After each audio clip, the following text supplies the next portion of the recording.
तो good morning to all dear students. जैसे कि हम लोग लास्ट क्लास की अगर बात करेंगे तो हम डीएनए फिंगरप्रिंटिंग हमने कंप्लीट कर लिया। आज हम इसमें कुछ छोटे छोटे टॉपिक्स पढ़ेंगे। जैसे एक हम स्टार्ट करेंगे, पहले सबसे पहले शुरू करते हैं पॉलीमॉर्फिज्म की। तो फर्स्ट टॉपिक इज पॉलीमॉर्फिज्म।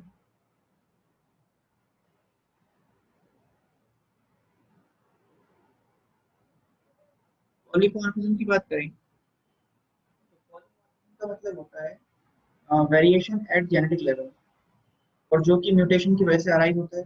और पॉलीमॉर्फिज्म में क्या होता है, जो डीएनए सीक्वेंस हैं ये अलग अलग फॉर्म में एग्जिस्ट करते हैं। तो हम इसको सिंपल वे में ये बोल सकते हैं, पॉलीमॉर्फिज्म का मतलब है कि existence of sequence in different form, अलग अलग फॉर्म में सीक्वेंस का एग्जिस्ट करना, ये कहलाता है पॉलीमॉर्फिज्म। और पॉलीमॉर्फिज्म का यदि हम डेफिनेशन देखेंगे इसकी, तो इसका मतलब है पॉलीमॉर्फिज्म क्या है, the variation the variation at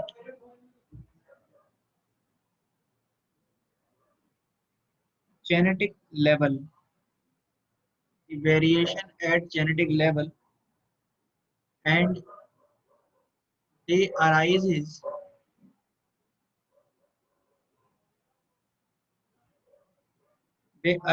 due to mutation। और ये म्यूटेशन की वजह से डेवलप होता है, ठीक है। इसको बोलते हैं हम लोग पॉलीमॉर्फिज्म। अब पॉलीमॉर्फिज्म में आगे यदि हम बात करेंगे तो आगे हमारे पास आएगा, हम ये बोल सकते हैं कि जो ये पॉलीमॉर्फिज्म है ये इनहेरिटेबल म्यूटेशन होता है। तो एक इनहेरिटेबल म्यूटेशन के फॉर्म में ये पॉपुलेशन के अंदर देखा जाए, तो हम ये पॉइंट लिख देते हैं यहाँ पर। इफ यदि एन इनहेरिटेबल म्यूटेशन यदि कोई आया, inheritable mutation is observe in a population,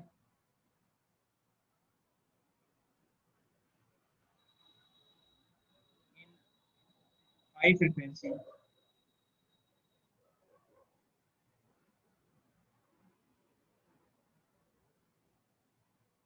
high frequency, then it is called, तो हम उसको बोलते हैं डीएनए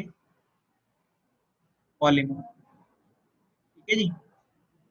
अब जो डीएनए पॉलीमॉर्फिज्म है, इस टेक्निक का यूज करके एक ह्यूमन बॉम्ब बनाया गया था। तो ये नोट करके पॉइंट लिख लीजिए।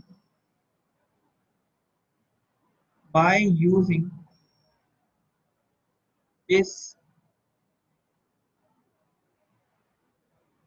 टेक्निक, इस टेक्निक का यूज करके धानु बनाया गया। धानु, धानु क्या था, a human bomb, a human bomb, human bomb वो किल्ड, जिसने किसे मारा था, वो killed former Indian prime minister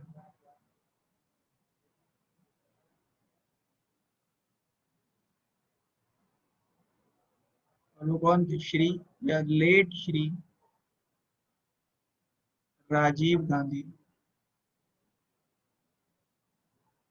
इसने राजीव गांधी को मार दिया, ठीक है। और इसी टेक्निक से हमने क्या करा, इसको आइडेंटिफाई किया, आइडेंटिफाई, तो डीएनए वाज आइडेंटिफाइड इससे। अच्छा, मैंने आपको क्या बताया था, एक मैं आपको ये पॉइंट समझा था। मतलब ये जो टेक्निक है ना, जो हम पॉलीमॉर्फिज्म की बात कर रहे हैं, तो पॉलीमॉर्फिज्म टेक्निक से हमने ये आइडेंटिफाई किया था कि धानु जो है वो एक हानु को आइडेंटिफाई किया था कि वो एक ह्यूमन बॉम्ब है, कि बॉडी में क्या है, बॉम्ब देखा जा रहा है। तो ये सब कैसे पता चला था हमको? ये सब हमने आइडेंटिफाई किया था किससे? ये सब आइडेंटिफाई किया साइंटिस्टों ने इसी टेक्निक से। तो ये हो गया आपका पॉलीमॉर्फिज्म। ठीक है, पॉलीमॉर्फिज्म के बाद अगर हम आगे बात करेंगे तो नेक्स्ट हमारे पास आता है अब टर्म आती है डर्मेटोफाइसिस। ये आपको सिर्फ पता होनी चाहिए, इसके बारे में मैं आपको बता देता हूँ, छोटा सा पॉइंट लिख देते हैं। डर्मेटोफाइसिस,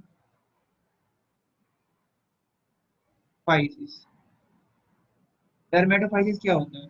डर्मेटोफाइसिस साइंस की एक ऐसी ब्रांच है जिसमें हम फिंगरप्रिंट लेते हैं, किसके? जिसमें प्रिंट्स लेते हैं फिंगर के, थंब के, टो के, स्किन के, इसे बोलते हैं डर्मेटोफाइसिस। तो द ब्रांच ऑफ साइंस,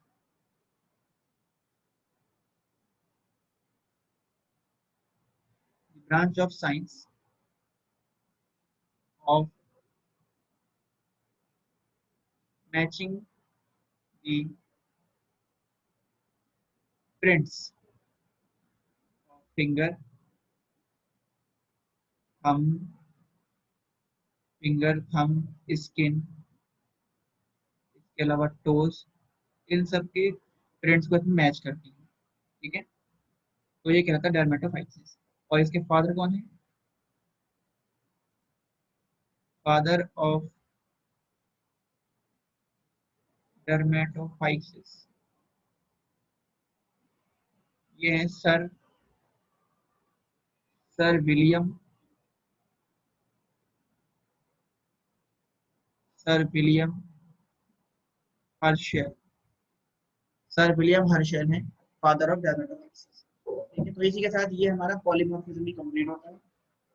अब पॉलीमॉर्फिज्म के बाद अब हम आगे बात करते हैं, तो हमारा लास्ट टॉपिक आता है इस चैप्टर का, और वो है human genome. Human genome project के बारे में मैं आपको यहाँ पर पॉइंट समझा दूंगा। बाकी जो इसके, क्योंकि ये पूरा थ्योरेटिकल पोर्शन है मेन, तो इसके जो नोट्स वो मैं आपके ऐप पर आप लोगों को अवेलेबल करा दूंगा, या आपके ग्रुप्स में आप लोगों को अवेलेबल हो जाएंगे, तो वहां से आप इसके नोट्स कॉपी कर सकते हैं। ठीक है, तो एक छोटा सा टॉपिक है, इसमें मेनली जो हमें समझना है वो समझना है इसका मेथोडोलॉजी, एचजीपी का मेथड क्या है। ठीक है, तो मेथोडोलॉजी की मेनली हम बात करेंगे। बाकी जो इसका थ्योरेटिकल पोर्शन है, ये कब शुरू हुआ था, कब आया था, तो वो कुछ पॉइंट हम डिस्कस कर लेते हैं, और बाकी सारे नोट्स आपको आपके ऐप पर अवेलेबल। तो आगे हम बात करते हैं अब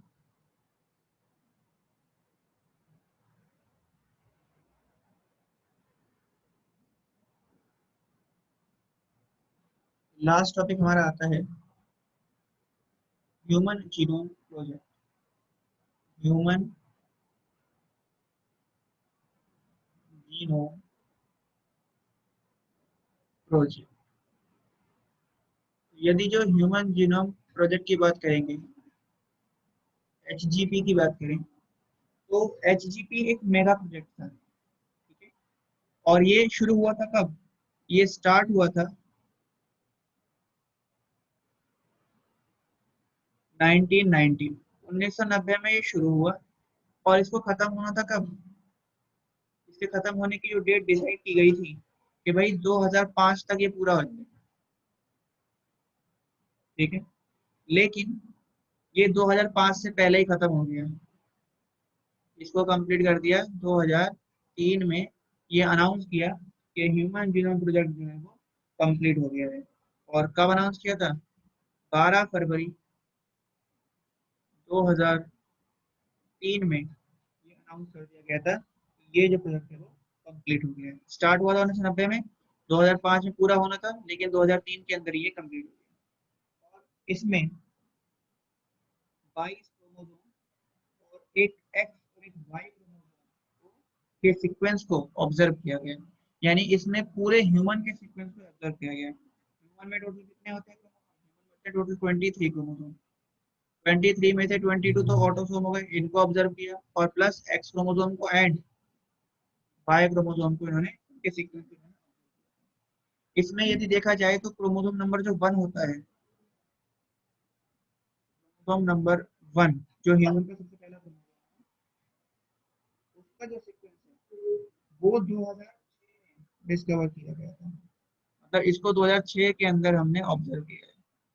2006 में इसके सीक्वेंस को ऑब्जर्व किया था, मतलब ये ह्यूमन जनरेट 2003 में पूरा हो गया था, सिर्फ क्रोमोसोम नंबर 1 की सीक्वेंसिंग रह गई थी, और क्रोमोसोम नंबर 1 की सीक्वेंसिंग 2006 के अंदर जाके कंप्लीट हुई। किसने शुरू किया था? ये एक अमेरिकन कंपनी ने शुरू किया था, started by American company. American company थी जिन्होंने इसको स्टार्ट किया था, और वो अमेरिकन कंपनी कौन सी थी? वो NTH। NTH मतलब national institute of health, national institute of health, department of USA में था, डिपार्टमेंट ऑफ यूएस एनर्जी। और एक तो ये था, एक था US department of energy.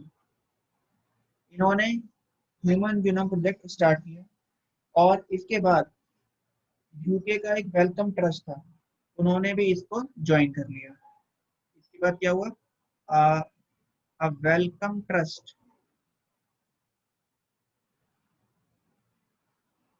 Of UK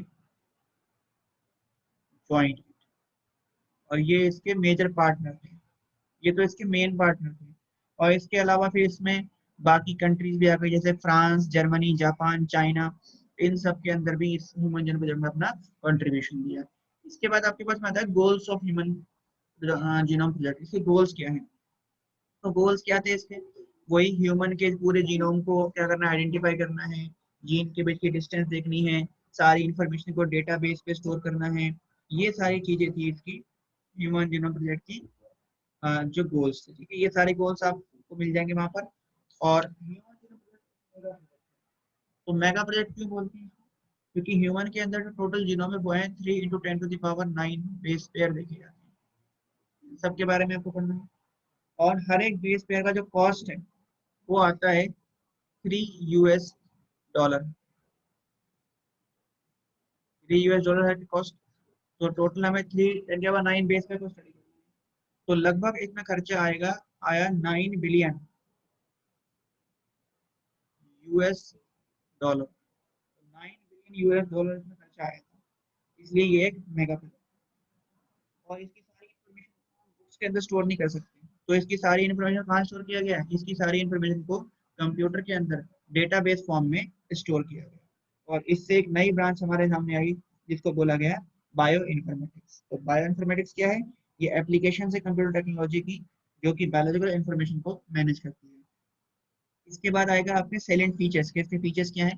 तो वो फीचर्स आप नोट्स में से कॉपी कर देंगे, इसमें कुछ नहीं है। जैसे स्मॉलेस्ट जीन की बात करेगा, स्मॉलेस्ट जीन है TDF, जो कि है टेस्टर डिटरमाइनिंग फैक्टर, जो बाई क्रोमोसोम पे देखा जाता है। और इसके बाद अगर हम आगे देखेंगे तो इसमें कुछ बेस पेयर कितने कितने होते हैं, ये सारी चीजें मिल जाएगी। नेक्स्ट हम अगर आगे बात करेंगे तो इसके बाद आता है मेथोडोलॉजी, कि इसमें हम क्या मेथड अपनाते हैं। मेथोडोलॉजी देख लेते हैं।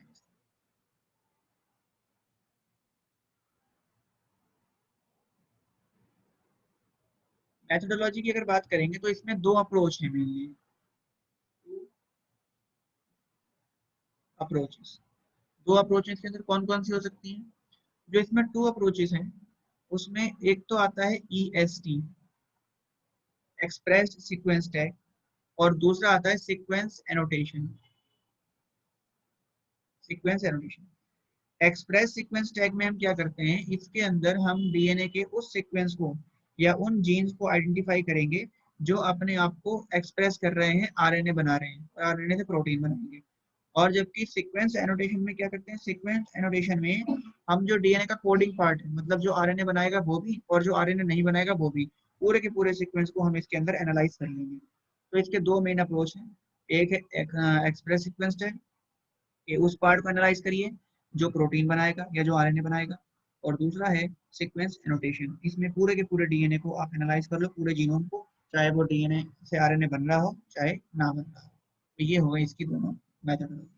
इसके बाद आता है HGP के एप्लीकेशन क्या है। तो कोई डिजीज है, डिजॉर्डर्स को स्टडी करने के लिए, उनके ट्रीटमेंट को स्टडी करने के लिए हम कर सकते हैं। ठीक है। इसके अलावा क्या हो सकता है, हेल्थ केयर के अंदर हम इसे यूज कर सकते हैं। इसके अलावा हम कुछ इंटरेक्शन देख रहे हैं, जीन इंटरेक्शन आपस में, तो वो सारी चीजें हम ह्यूमन जीनोम प्रोजेक्ट से देख सकते हैं। इसके अलावा कोई डिफेक्ट आ गया है, मान लीजिए किसी ऑर्गेनिज्म में डिफेक्ट देखा गया है, तो उसको कैसे हम क्योर कर सकते हैं, वो डिफेक्ट को हम कैसे, कौन सा डिफेक्ट। इसके अलावा ऐसे organism हैं जो हमारे लिए, जिनकी हमें टिश्यूज वगैरह की स्टडी करनी है, तो हिस्टोलॉजी के लिए टिश्यू वगैरह की स्टडी को करने के लिए भी हम ह्यूमन जीनोम प्रोजेक्ट का यूज कर सकते हैं। ठीक है, तो ये हो गया आपका ह्यूमन जीनोम प्रोजेक्ट कंप्लीट। इसी के साथ आपको ये चैप्टर आप इसको करके रखेंगे। इसमें एक टॉपिक था जीन म्यूटेशन, जो हम चैप्टर नंबर 5 में कवर कर चुके थे। तो ये चैप्टर कंप्लीट हो गया, तो यहाँ तक करके रखेंगे। बाकी नेक्स्ट क्लास में जब मिलेंगे तो न्यू चैप्टर स्टार्ट करेंगे। Thank you so much. इसके नोट्स आपके ग्रुप्स में अवेलेबल हो जाएंगे, तो वहाँ से आप इसके नोट्स देख सकते हैं।